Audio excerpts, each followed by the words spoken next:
Bismillahirrahmanirrahim. Assalamualaikum warahmatullahi wabarakatuh. Alhamdulillahi hamdan katsiran thayyiban mubarakan fih kama yuhibbu rabbuna wa yarda. Asyhadu an la ilaha illallah wahdahu la syarikalah wa asyhadu anna Muhammadan abduhu wa rasuluhu la nabiyya wa rasula ba'da. Qala Allah ta'ala fil Qur'anil Karim, ya ayyuhalladzina amanu taqullaha haqqa tuqatih wa la tamutunna illa wa antum muslimun. Wa qala azza wa jalla, ya ayyuhan nasu taqu rabbakumul ladzi khalaqakum min nafsin wahidah wa khalaqa minha zawjaha wa batha minhuma rijalan katsiran wa nisaa'a wattaqullaha alladzi tasaaluna bihi wal arham innallaha kana 'alaikum raqiba. Amma ba'du fa inna asdaqal hadithi kitabullah wa khairul hadi Muhammadin sallallahu alaihi wasallam wa syarrul umuri muhdatsatuha fa inna kulla muhdatsatin bid'ah. Ikhwani fid din wa akhwati fillah, azanallahu wa iyyakum. Alhamdulillah, kita bersyukur pada Allah Subhanahu wa taala karena dengan nikmat dan kemudahan darinya kita masih diberikan kesempatan pada sore hari yang berbahagia ini untuk melanjutkan atau mengerjakan apa yang Allah Subhanahu wa taala perintahkan, yaitu melaksanakan sholat asar berjamaah. Kemudian sholawat dan salam semoga selalu tercurahkan kepada junjungan kita Nabi Muhammad SAW. Dan kita selalu berharap sholawat itu juga turun pada para keluarganya, pada para sahabatnya, dan orang-orang yang senantiasa berpegang teguh dengan sunnahnya hingga akhir zaman. Ikhwan fiddin wa akhwati fillah, azanallahu wa iyyakum. Kita akan melanjutkan pelajaran kita, lanjutan dari pertemuan yang lalu di hari Rabu pekan kemarin tentang kesyirikan. Kesyirikan ini sesuatu yang harus kita pelajari. Bukan berarti kita mau terjun pada dunia kesyirikan, bukan ya. Tapi agar kita tidak terjerumus pada perkara kesyirikan. Kemarin juga sudah kita bahas bahwasanya syirik itu lawan dari tauhid. Syirik itu lawan dari tauhid. Apa itu tauhid? Kata para ulama, tauhid itu adalah ifradullah bil ibadah. Mengesahkan Allah dalam bentuk ibadah. Membuat ibadah itu hanya satu, hanya kepada Allah Subhanahu wa taala. Tidak boleh dicampurkan dengan unsur-unsur yang lain. Ibadah tidak boleh dicampur dengan sesuatu yang lain. Dan itu harus murni ditujukan kepada Allah Subhanahu wa taala. Segala bentuk ibadah, segala perbuatan yang Allah Subhanahu wa taala perintahkan dan Allah Subhanahu wa taala ridhoi. Seperti apa? Salat, puasa, zakat. Itu contoh ibadah. Dan harus dikerjakan. Dan salat ini yang kita tadi kerjakan untuk laki-laki itu enggak ada liburnya, Pak. Salat itu untuk laki-laki tidak ada liburnya. Kalau nggak bisa berdiri gimana saat duduk? Takbir dulu berdiri, baru duduk. Kalau nggak bisa berdiri ya udah duduk aja. Takbir dulu berdiri, kemudian takbiratul ihram, kemudian duduk. Kalau nggak bisa duduk gimana? Tiduran. Kalau nggak bisa tiduran gimana? Pakai mata. Atau pakai isyarat dulu. Kalau mati semua anggota tubuhnya gimana? Pakai mata. Yang penting sholat. Ini contoh apa? Ibadah yang nggak ada liburnya, Pak. Ya. Karena ibadah itu kan ada ibadah harian, ada ibadah pekanan, ada ibadah bulanan, ibadah tahunan, ada yang seumur hidup sekali. Ibadah harian apa contohnya? Sholat. Ya. Ibadah pekanan, sholat Jumat. Ibadah bulanan, puasa yaumul bid yang 3 hari selama 1 bulan. Ini Mas. Kemudian ibadah tahunan apa? Ibadah tahunan? Puasa, Ramadan, kurban, ya. Ini tahunan nih. Kurban ini ibadah tahunan, bukan seumur hidup sekali. Ngapa Pak ada kurban? Ulah ada Mas tahun kemarin. Waduh. Ini pemahamannya kurang tepat. Ya. Dan semua ini yang kita sebut ibadah harus ditujukan hanya kepada Allah Subhanahu wa taala. Kurban dak lemak, dak kurban, dak jenggot tetanggo. Nah, ini berarti salah. Tujuannya salah. Asal Jumat belah. Dak lemak sama bos soal Jumat. Nah, ini. Ya.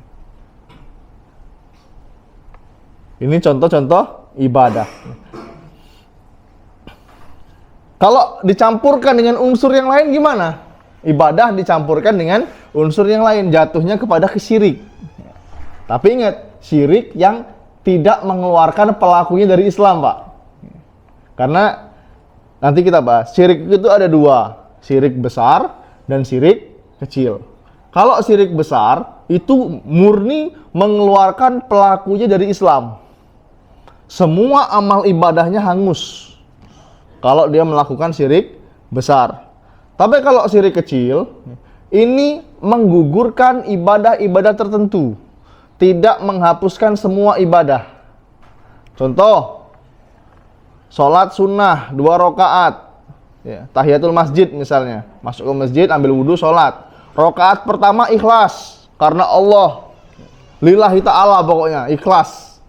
Pas masuk rakaat kedua, ya, ternyata ada bosnya, ada atasannya di samping kita, mau sholat juga.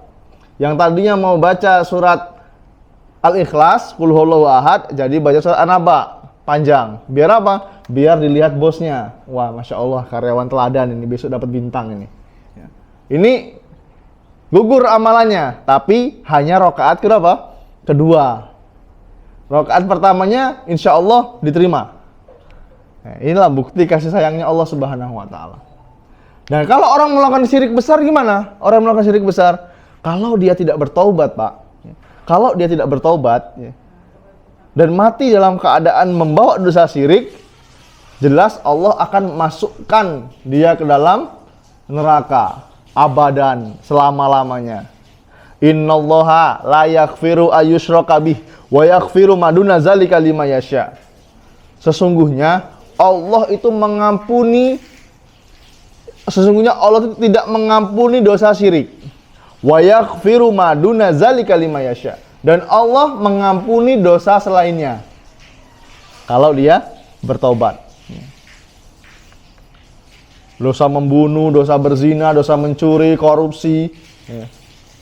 Korupsi kalau enggak, kalau korupsi. Kalau yang berkaitan dengan manusia itu harus minta keridoan, minta keikhlasan, diganti. Ya, ini kalau dosa berhubungan dengan manusia. Tapi kalau dosa yang berhubungan dengan Allah itu bisa Allah ampuni. Inilah bukti rahmat dan kasih sayangnya Allah Subhanahu wa Ta'ala. Tapi kalau seseorang ini mati dalam keadaan membawa dosa syirik besar, dosa syirik, maka Allah tidak akan ampuni.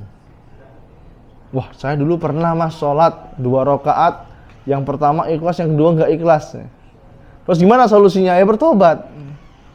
Karena kita sekarang ini kalau masih Allah berikan nafas kepada kita, ya, Allah masih berikan nafas pada kita, dan kita masih bisa melihat matahari terbit dari timur, ya, itu tandanya Allah masih menerima taubat kita. Allah masih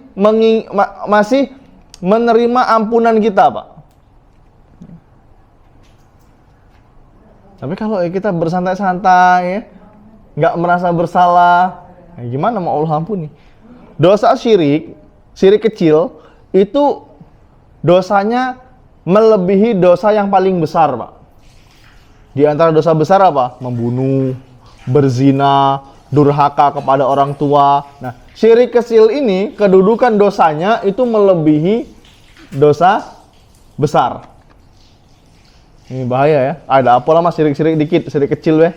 Wah, ini jangan menyepelekan dosa. Ya. Coba kita lihat Bukit Sulap itu. Bukit Sulap itu terdiri dari apa? batu-batu kecil. Batu yang sekepal, nih. Ada lagi yang semeja. Terus ditumpuk-tumpuk, pasir-pasir kecil itu, akhirnya terbentuklah bukit. Ini apa? Filosofinya ya. Jadi jangan meremehkan dosa.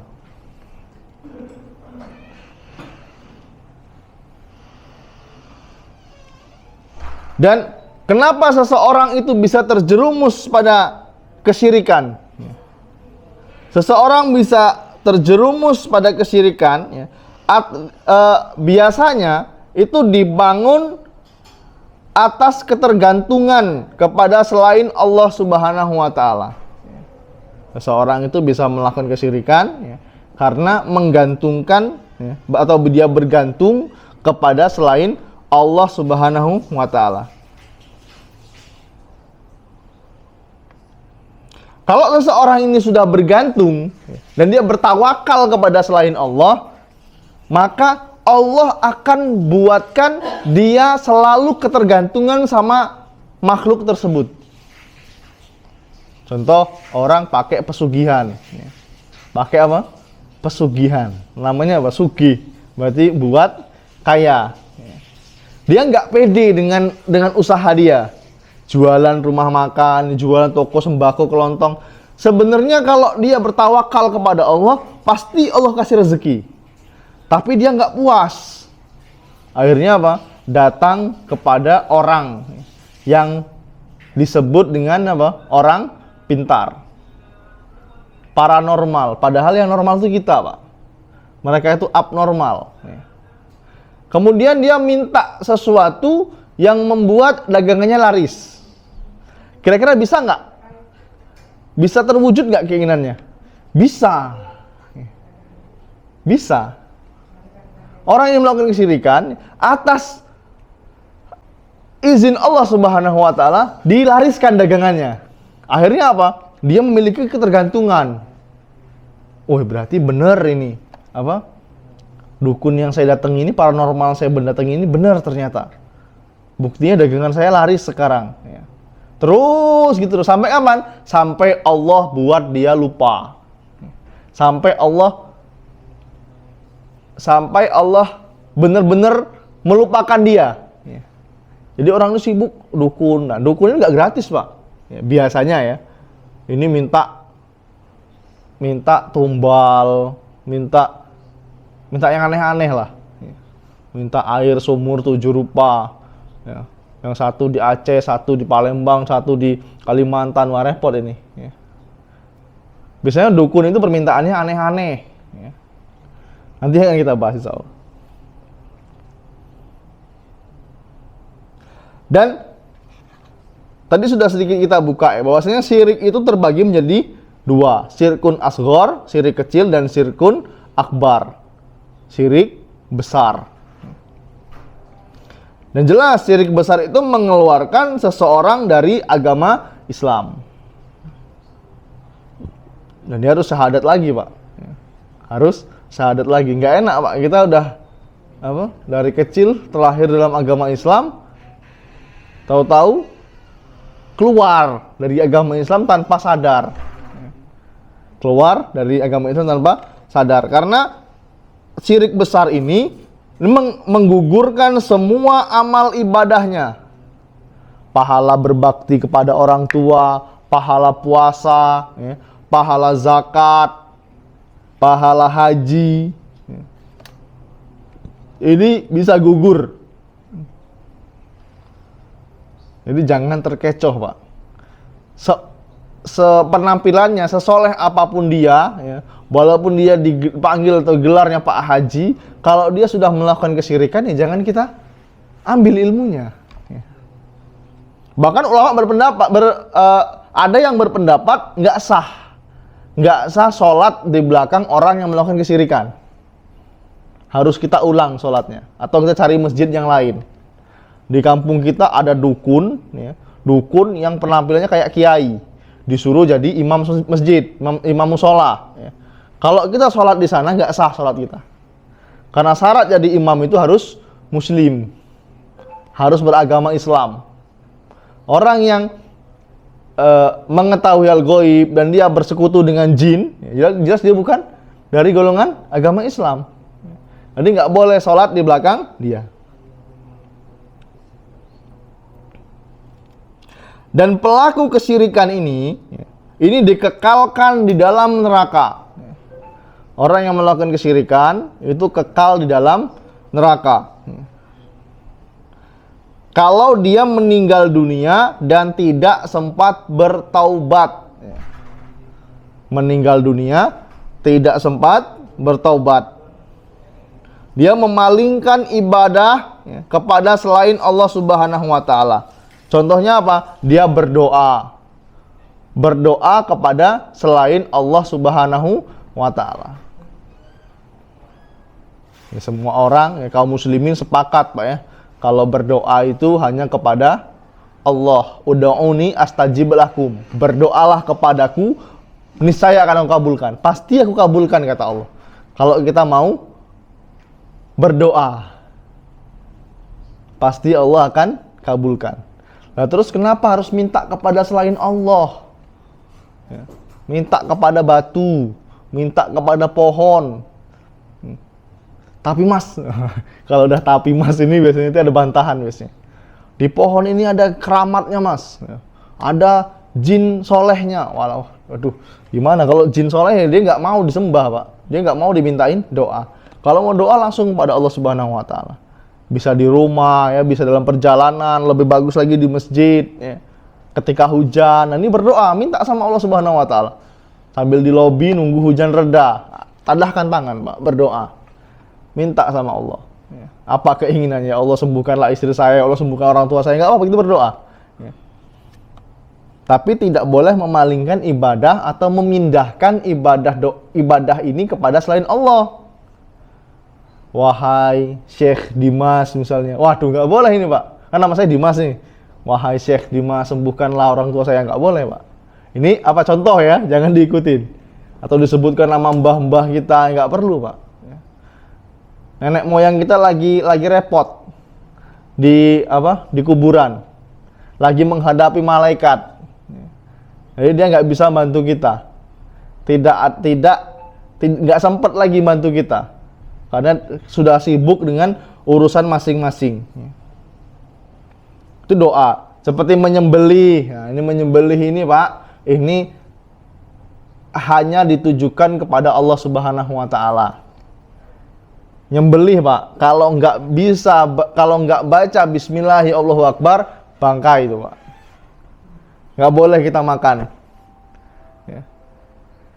Sapi misalnya lagi sakit, pilek misalnya, atau nggak bisa disembuhkan lagi, langsung Bismillahirrahmanirrahim Allahu Akbar, sembelih. Ya. Kalau nyebut nama Allah, berarti boleh.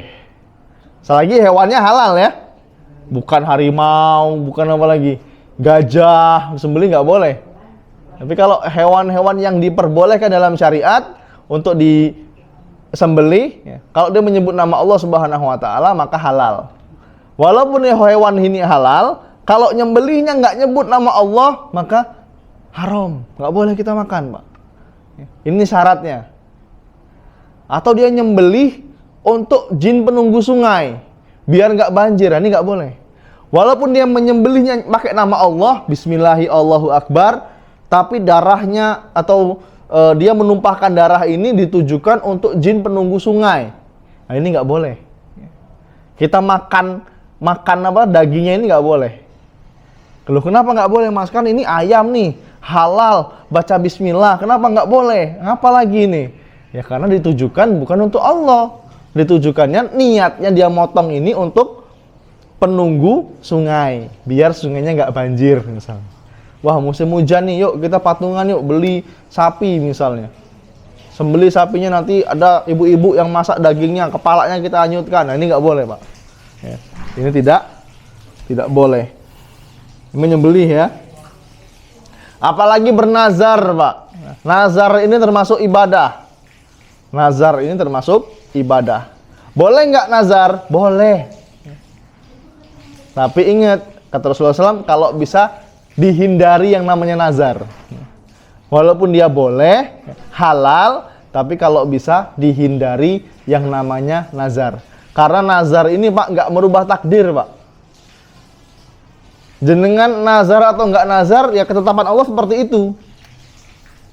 Misalnya kalau saya keterima kerja di rumah sakit Air Bunda, saya mau motong kambing misalnya. Kalau takdirnya Allah itu diterima di perusahaan itu, ya maka Allah akan mudahkan. Dan nazar ini hanya dikeluarkan bagi orang-orang yang pelit. Aslinya pelit orang ini. Dia hanya nazar ini hanya dikeluarkan bagi orang-orang yang pelit. Kenapa? Kalau nggak diterima, ya saya nggak mau mengeluarkan sedekah. Tapi ingat, nazar ini hanya ditujukan kepada Allah Subhanahu Wa Taala. Misalnya, wah kalau saya bisa kebeli kebun sawit 10 hektar, saya mau motong sapi betina di tengah-tengah kebun. Nanti kepalanya saya tanam di kebun. Nah, ini nggak boleh Pak. Ini tidak boleh. Nazar ini. Terus gimana kalau misalnya kita sekarang udah terucap nazar. Wah, besok kalau anakku keterima di kampus A, saya akan jalan dari sini ke Palembang. Misalnya itu. Dan ini nggak apa-apa dibatalkan. Nazar seperti ini nggak apa-apa dibatalkan, nggak berdosa. Tapi kalau nazarnya, wah nanti kalau anak saya keterima ya, jadi anggota Polri, saya mau motong kambing terus saya mau sedekahkan ke panti asuhan. Nah ini kalau nggak dilakukan dosa dia. Kalau nggak dilakukan dia berdosa. Tapi kalau dia nggak terucap, ya nggak apa-apa, nggak ada dosa untuk dia. Ini yang berkaitan dengan nazar.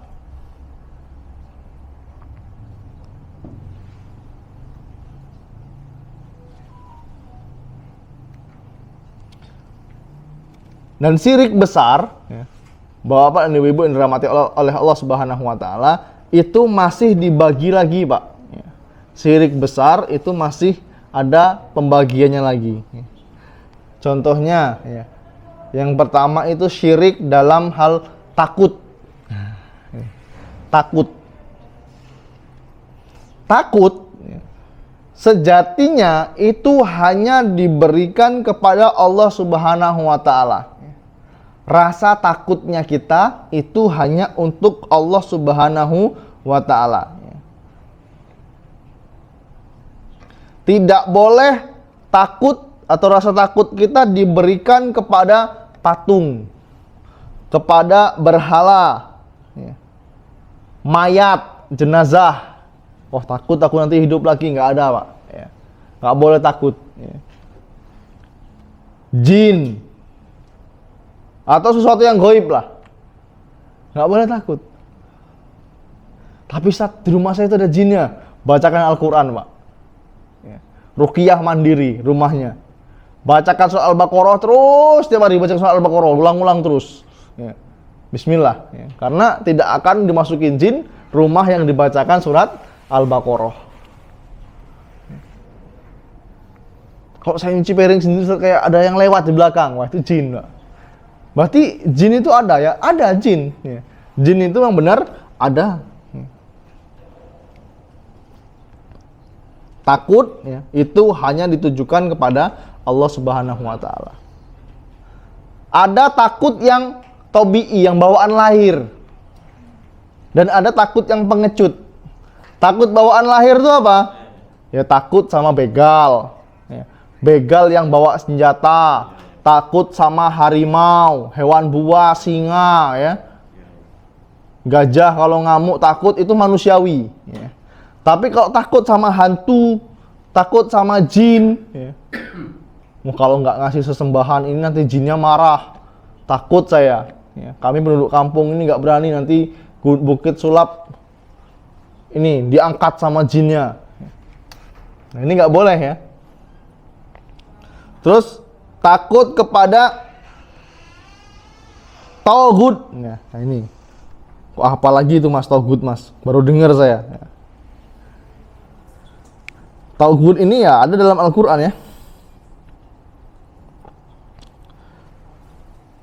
Tauhid ini dibahas di kitab Usul As-Salasa. seharusnya dibahas sebelum kitab tauhid. Harus paham dulu nih.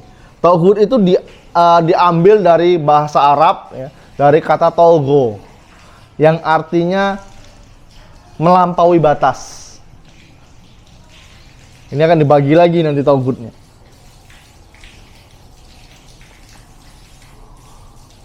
Tauhid ya, artinya melampaui batas. Kata Ibnu Qayyim rahimahullahu taala, ya, tauhid, arti dari tauhid adalah segala sesuatu yang menyebabkan seorang hamba melebihi batasnya. Baik itu sesuatu yang diibadahi, diikuti, atau ditaati. Jadi yang membuat kita itu melampaui batas dari rasa takut atau sesuatu yang diikuti dan ditaati.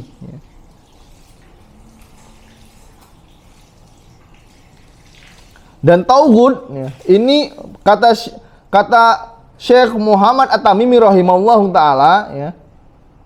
Tauhid ini ada banyak, Pak. Tauhid itu ada banyak. Dan yang paling besar itu ada 5. Tauhid artinya tadi apa? Melampaui batas. Kata Al-Imam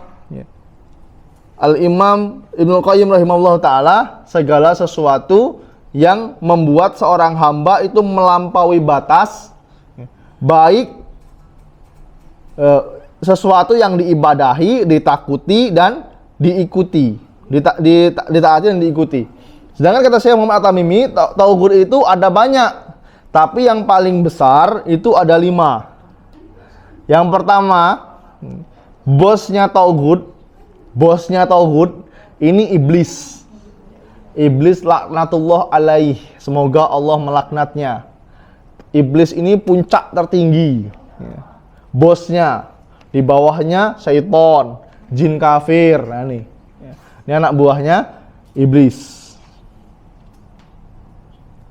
Kemudian siapa saja yang dijadikan sesembahan, siapa saja yang dijadikan sesembahan dan dia ridho untuk disembah.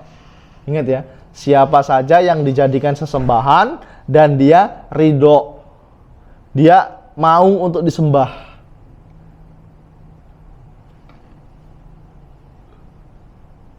Oh, ini banyak ya. Tahun berapa kemarin ada yang ngaku Tuhan ya. Di luar negeri nggak tahu nih, ada buat sekte sendiri, agama sendiri, ngakunya anak Tuhan ya. Kayaknya akhir-akhir ini lah nggak ada lagi berita-berita kayak gitu ya. Dulu ada orang ngaku nabi ya. Ngaku nabi namanya siapa itu? Dari Lampung, dari Bogor, tukang las ngaku nabi ya. Kemudian minta orang-orang untuk ngikutin dia ya. Katanya dia dapat wahyu dari Allah. Nah, ini tauhid, Pak.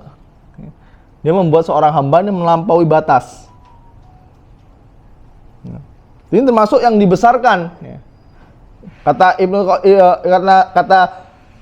Syekh Muhammad At-Tamimi rahimahullah ta'ala, yang pertama itu iblis, yang kedua siapa saja yang dijadikan sesembahan dan dia ridho untuk disembah. Kemudian barang siapa yang mengajak manusia untuk menyembah dirinya, dia mendeklarasikan dirinya ini sebagai Tuhan, ya, supaya orang-orang menyembah dia, ya, taat sama dia. Ya. Kemudian siapa saja yang mengetahui ilmu gaib, ini tauhid, nggak boleh diikutin Mbak orang kayak gini, ya. Harus dijauhin. Kemudian siapa saja yang berhukum selain hukumnya Allah Subhanahu wa ta'ala. Nanti ada perinciannya lagi ya, jangan sampai gagal paham ya. Oh, berarti Mas, undang-undang dasar kita ini tauhid. Nah, ini contoh orang yang salah memahami.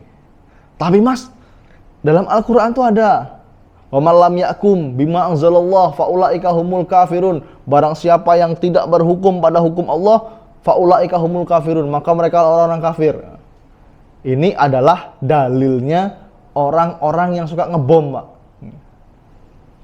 Yang berpemahaman teroris. Yang dibom apa? Kantor polisi, istana presiden. Belum pernah kayaknya. Kantor polisi ini sering dibom nih. Polda Sumatera Utara dibom berapa tahun yang lalu. Kemudian hotel-hotel dibom. Karena apa? Wah, ini markasnya orang kafir, harus dihancurkan. Karena dia tidak berhukum pada hukum Allah. Dia membiarkan kemaksiatan. Nah, ini contoh orang yang gagal paham. Nih. Di antara tauhid, yang pertama adalah iblis. Iblis ini pemimpinnya tauhid.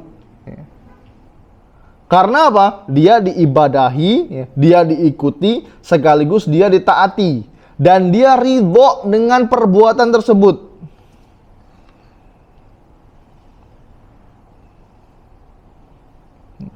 Iblis ini pemimpinnya para tauhid. Dan kita kalau nyebut iblis, usahakan kita berusaha untuk melaknatnya. Iblis laknatullah alaihi. Iblis semoga Allah melaknatnya. Kemudian yang kedua, yaitu orang yang disembah selain Allah Subhanahu wa ta'ala dan dia ridho untuk disembah. Dia disembah dan dia ridho. Berarti Ustaz, Nabi Isa itu tauhid. Loh kenapa Pak? Ya karena dia kan disembah. Tapi Nabi Isa nggak ridho. Dia nggak mau disembah. Ya. Karena dia mengakui bahwa dirinya adalah hambanya Allah Subhanahu wa ta'ala. Ya. Bukan anak Tuhan, bukan. Ya. Dia nggak mau disembah. Ya. Jadi Nabi Isa itu bukan tauhid. Ya. Semua orang yang ridho dirinya disembah, ya maka dia apa? Tauhid. Baik itu disembah ketika dia masih hidup ataupun dia sudah mati. Ya. Dia masih hidup atau dia sudah mati dan dia ridho untuk dijadikan sesembahan ya, dengan bentuk ibadah apapun.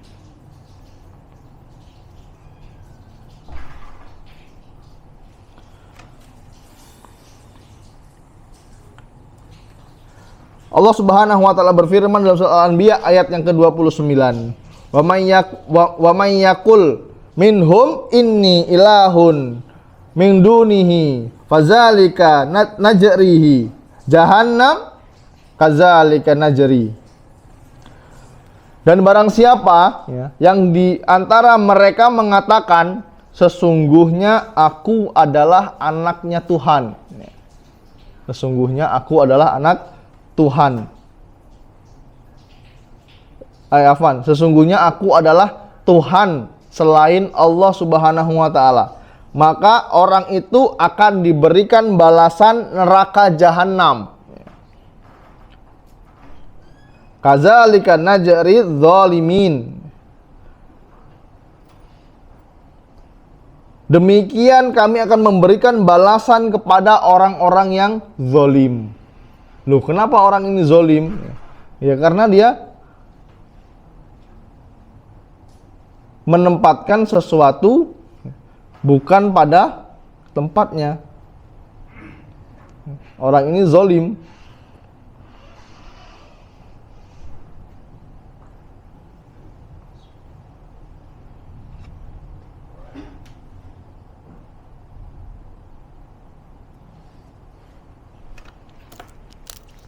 Bismillah.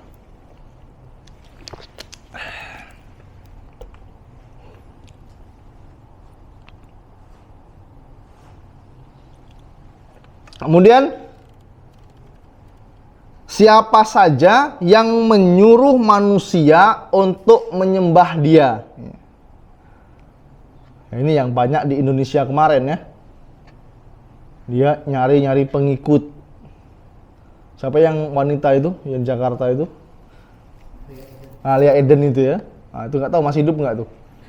Itu dia mengaku dirinya ini siapa? Nabi Isa kalau nggak salah dulu ya. Atau dia intinya mengaku Tuhan. Dia ngajak orang menyembah dia. Padahal manusia ini secara akal tahu nih, ini sesat. Tapi sudah sunatullah ya, sudah hukum alam.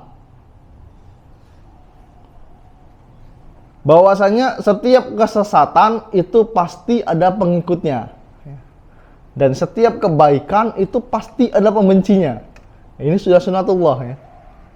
Setiap orang-orang yang mengajak pada kesesatan itu pasti ada pengikutnya. Ini sudah antum jangan heran ya. Jangan heran. Ada laki-laki yang sekarang jadi ustazah. Lihat followersnya Masya Allah 51 juta pengikutnya. Laki-laki jadi ustazah, bukan jadi ustadz. Ini sebuah kerusakan nih kok. Ini harus diedukasi, apalagi sama keluarga kita, anak kita nih kayak gini nggak boleh diikutin nih. Ya. Ini tugasnya siapa? Tugasnya kita sebagai para penuntut ilmu. Jangan sampai saudara-saudara kita terjerumus ke sana. Ya. Karena setiap kesesatan, ya, ingat konsepnya ya, pasti ada pengikutnya. Pasti. Dan harus kita ingat bahwasanya tidak termasuk taugut seseorang yang dijadikan sesembahan dan dia tidak ridho untuk disembah. Ingat, seseorang yang dijadikan sesembahan tapi dia tidak ridho untuk disembah. Siapa itu? Nabi Isa alaihi salam. Yang sekarang kita ketahui ya, mereka mengklaim bahwa yang disalib itu Nabi Isa. Ya. Yang disalib itu Nabi Isa. Mereka mengatakan Isa itu anak Tuhan. Nah, ini nggak boleh. Ya. Sedangkan Nabi Isa alaihissalam itu tidak ridho. Dia mengingkarinya. Ya.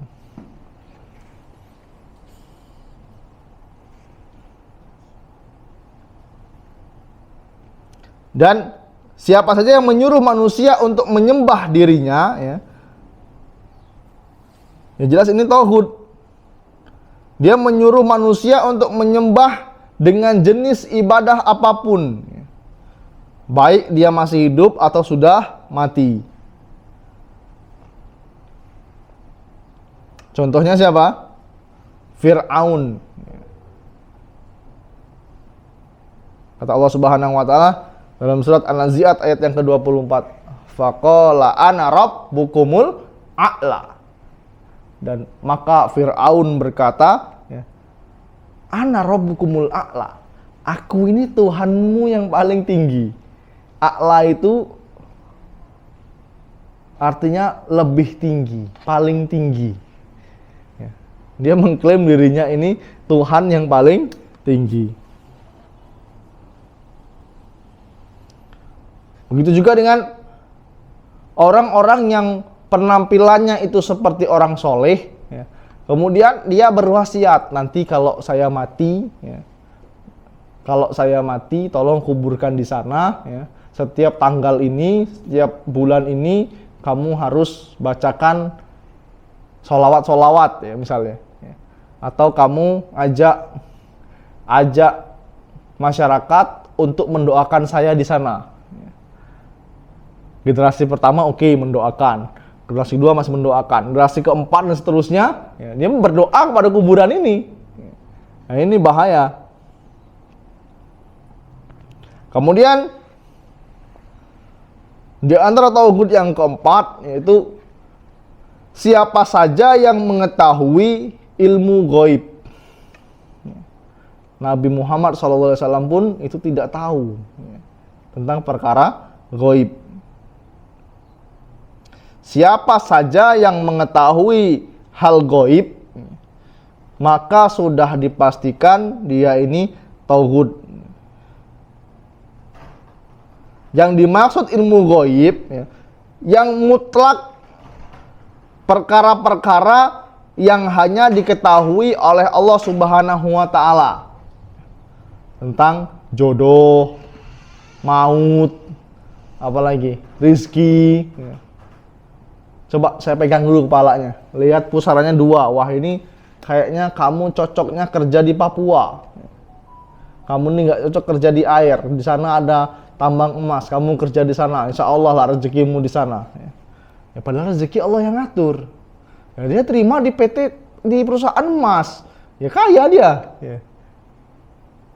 Tapi ini keberhasilan dia itu hanya 1001. Satunya berhasil, sisanya gagal. Kalaupun dia berhasil, mulai dia membanggakan diri. Nah, ini orang-orang yang mengklaim dirinya mengetahui hal gaib. Hujan, ya. Wah di Linggau nih insya Allah lah. Jam 9 pas nih hujan. Nggak hujan, malu sendiri nanti dia. Nah ini. Ya. Kalau hujan mulai dia membanggakan diri, ya kan betul kan? Apa kata saya? Padahal ini hal gaib. Ya. 1 detik setelah ini pun kita nggak tahu ya kawan. 1 detik setelah saat ini kita nggak tahu. Jadi kan 5 menit, 10 menit, 1 jam setelah ini kita nggak tahu. Jadi kalau ada orang yang mengklaim dirinya mengetahui hal gaib, sudah dipastikan dia seorang dukun. Walaupun dia menyebut dirinya paranormal, abnormal segala macamnya, udah dukun aja lah. Kecuali dukun pijet ya. Pijet ya dia kalau mijetnya bener ya, nggak pakai jampi-jampi nggak apa-apa. Tapi kalau ada tukang pijet, tukang ngurutnya minta atau bacakan jampi-jampi ya, nabi aja giginya patah, perang gitu kan. Nggak ada yang ilmu kayak dia. Nah, ini jangan dipakai lagi kalau antum pernah urut sama orang kayak gitu. Jadi tidak ada yang mengetahui ilmu gaib kecuali Allah Subhanahu wa taala. Tentang umur ya. Kalau dokter dia memvonis pasiennya ini wah tinggal 6 bulan lagi, ini sudah stadium 4. Ya, dia berdasarkan ilmu ya. Dan dokter pun tidak sespesifik Allah Subhanahu wa taala ya. Wah, ini 6 bulan lagi ini. Kayaknya kalau kondisinya seperti ini mungkin sampai bulan 4 ini. Tapi nggak tahu bulan 4 tanggal berapa ya. Kadang sebelum pasiennya mati, dokternya duluan yang mati. Ini bisa jadi karena umur nggak ada yang tahu, Ikhwan. Ya. Umur nggak ada yang tahu. Apalagi nasib. Ya. Nasib seseorang ini nggak ada yang tahu. Jangan percaya lagi sama ramalan. Ya. Alhamdulillah lah, zaman sekarang udah nggak ada ya. Nggak tahu kalau masih ada. Tapi kalau 10-15 tahun yang lalu kayaknya masih ada. Ketik Rex spasi Taurus ya, nanti keluar. Ya kan? Ini zaman sekarang manusia udah pinter-pinter ya. Nggak ada lagi kayak gitu. Karena hanya Allah Subhanahu wa taala ya, yang tahu perkara gaib. Kalaupun itu benar terjadi, itu hanya batas kebetulan saja. Ya. Ngepasi gitu loh. Atau dia dibantu oleh jin. Ya. Jin kan sudah kita bahas yang kemarin ya. Jin yang mencuri berita di langit. Ya. Ketika berita itu turun dari Allah Subhanahu wa taala ke malaikat, ada jin yang nguping. Ya. Ketahuan sama malaikat, dilempar, akhirnya terjadilah yang kita sebut dengan apa? Bintang jatuh. Nah ini ya.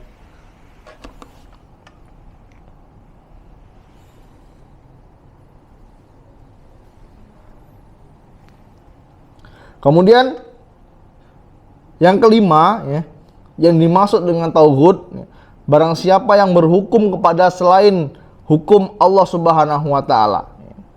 Nah, ini yang perlu harus diperinci. Kata Syekh Abdul Aziz bin Baz rahimahullahu taala ya, orang yang berhukum dengan hukum selain Allah itu ada 4 keadaan.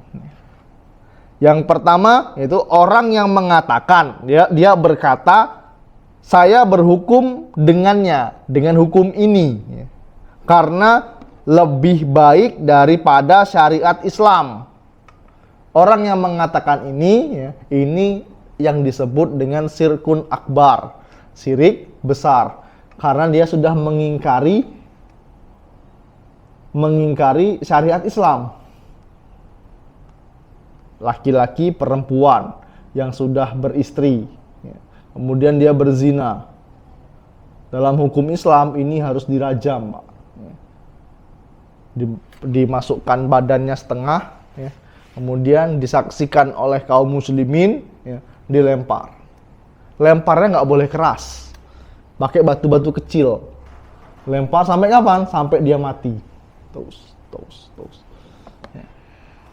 Ini syariat Islam. Wah, kejam sekali syariat Islam. Ya. Udah di penjara aja lah, karena ini lebih baik. Nah, orang yang mengatakan seperti ini, ya, dia sudah melakukan perbuatan syirkun akbar, ya. Kufur akbar, ya. Dia mengingkari syariat agama Islam. Sudah pahami ya? Intinya dia nggak yakin dengan syariat Islam. Berarti negara kita ini negara kafir? Enggak. Negara kita ini negara Islam, ya. Cuman pemerintahannya belum 100% menerapkan hukum Islam. Presiden kita siapa? Muslim. Ya. Menteri-menterinya Muslim. Puasa diatur, ya kan? Dilihat nggak hilalnya sama pemerintah? Dilihat. Haji diatur. Nggak bisa sembarangan banget aja tuh, nggak dapat visa nanti, ya? Dideportasi sampai sana, repot. Apalagi azan boleh. 5 waktu nggak ada pemerintah melarang kita tuh azan, ya. Sholat ke masjid bebas. Coba antum kalau tinggal di negara konflik, repot nggak kira-kira? Mau sholat aja ngumpet-ngumpet, atau tinggal di negara komunis, ya. Nggak boleh ada azan, nggak boleh ada agama. Di Korea Utara, nggak boleh ada agama di sini.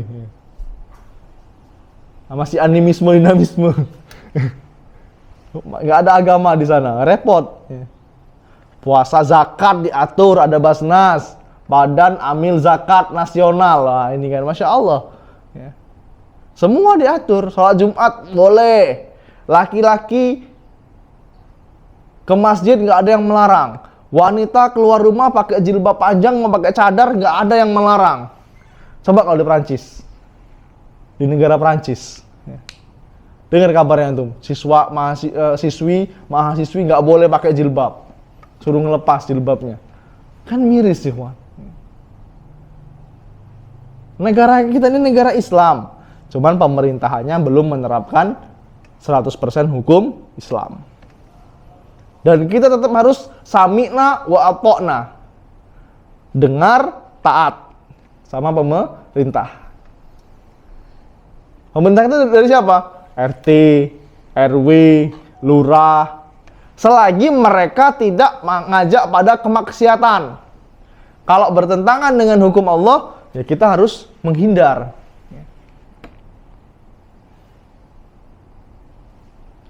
Pemerintah kita misalnya mengajak untuk menanam kepala kerbau di Bukit Sulap. Kerbaunya umurnya harus 5 tahun. Wah, ini repot ini.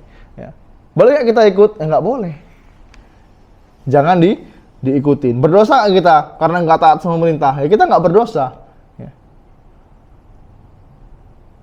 Kalau pemerintah ya, udah mengarahkan pada kebaikan, nah kita nggak taat, ya ini kita yang berdosa. Karena tidak taat pada pemerintah. Itu yang pertama ya, orang yang berhukum, dia mengatakan hukum ini lebih baik daripada hukum syariat Islam. Maka dia ini kufur akbar. Kemudian orang yang mengatakan, saya berhukum dengannya, dengan hukum ini ya, karena hukum tersebut sama dengan atau setara dengan syariat Islam. Ya.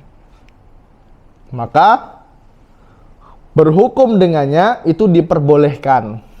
Ya.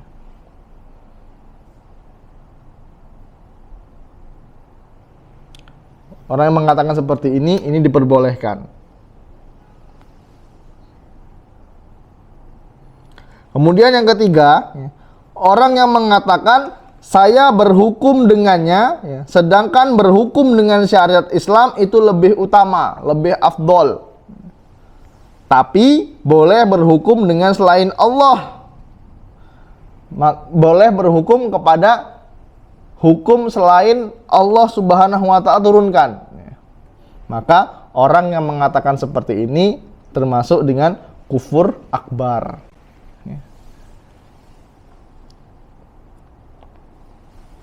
Ya saya mau berhukum ini, ya. Saya pakai hukum ini, tapi hukum Islam itu lebih afdol.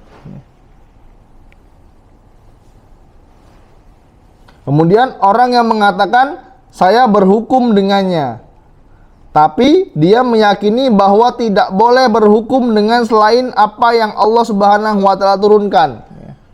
Dan dia mengatakan bahwa berhukum dengan syariat Islam lebih utama serta tidak boleh berhukum dengan selainnya.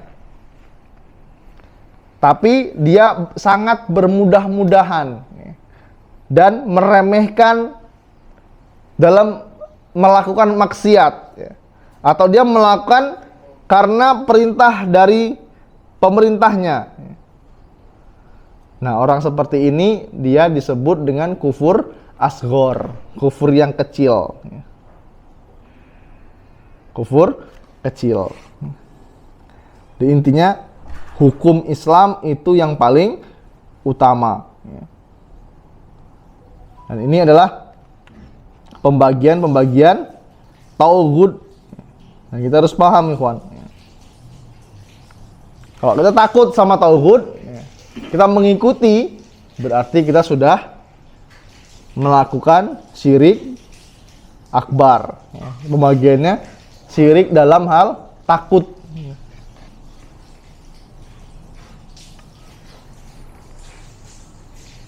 Kata Allah Subhanahu wa taala, "Fala takhafuhum wa khafu in kuntum mu'minin."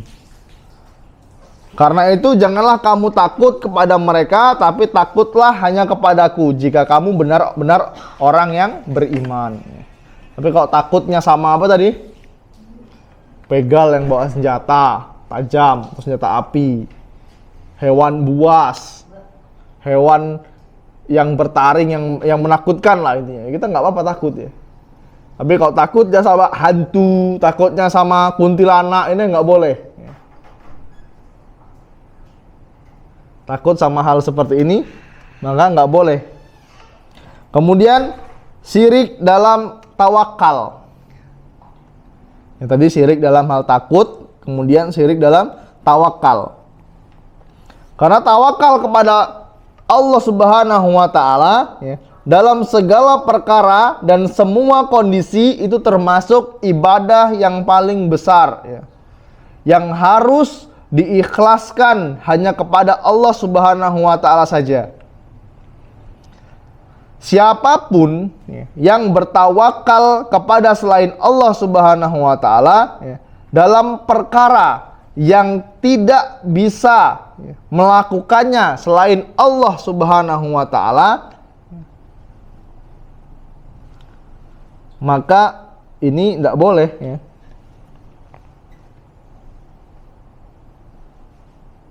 Contohnya apa? Tawakal kepada orang yang sudah meninggal. Ini nggak boleh. Tapi kalau kita tawakal ya, kepada polisi misalnya, wah ini kan instansi yang menangani suatu masalah ya, kasus misalnya, motor kita hilang, ya. Sudah berdoa, kita sudah berikhtiar jaga motor kita ternyata hilang. Ya. Kita bertawakal kepada Allah Subhanahu wa taala dulu, kemudian kita lapor polisi. Ya. Biar urusan polisi yang mencarinya. Ya. Pak, tolong dibantu Pak, ini motor saya hilang.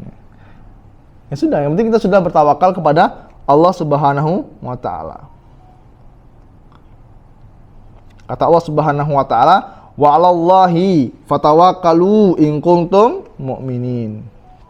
Dan hanya kepada Allah lah hendaknya kamu bertawakal jika kamu benar-benar orang yang beriman. Kemudian syirik dalam mahabbah. Apa itu mahabbah?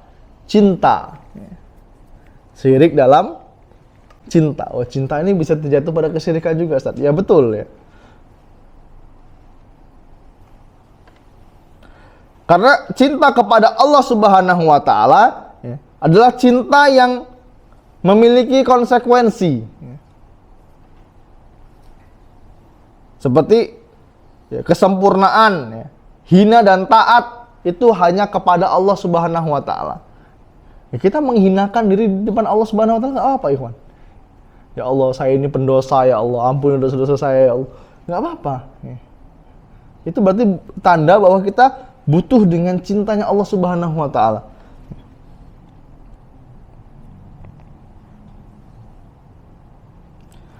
Ya, kita tidak boleh menyekutukan seseorang ya, dalam mahabbah, ya, dalam kecintaan ini.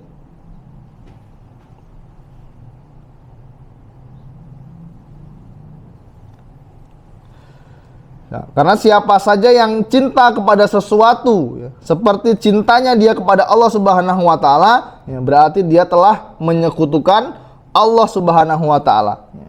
Dan ini termasuk kesyirikan. Dia mencintai sesuatu ini sama kayak dia mencintai Allah. Oh, ini nggak boleh, kawan. Ya. Berlebihan. Ya. Sama istri, sama anak. Ya, kita mencintai dia karena dia mencintai Allah. Ya. Kemudian, kita lagi ya. Yang terakhir, ya, termasuk dalam syirik besar, itu syirik dalam ketaatan. Syirik dalam ketaatan.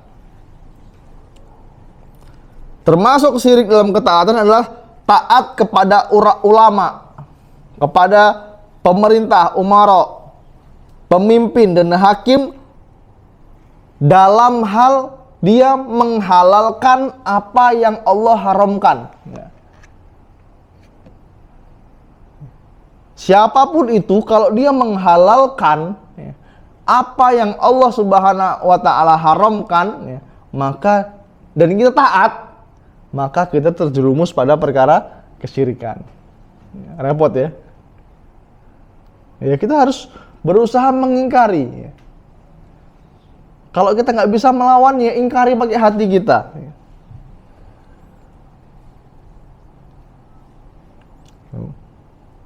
Karena siapa saja yang taat kepada mereka dalam hal itu, dalam hal dia menghalalkan apa yang Allah haramkan, ya,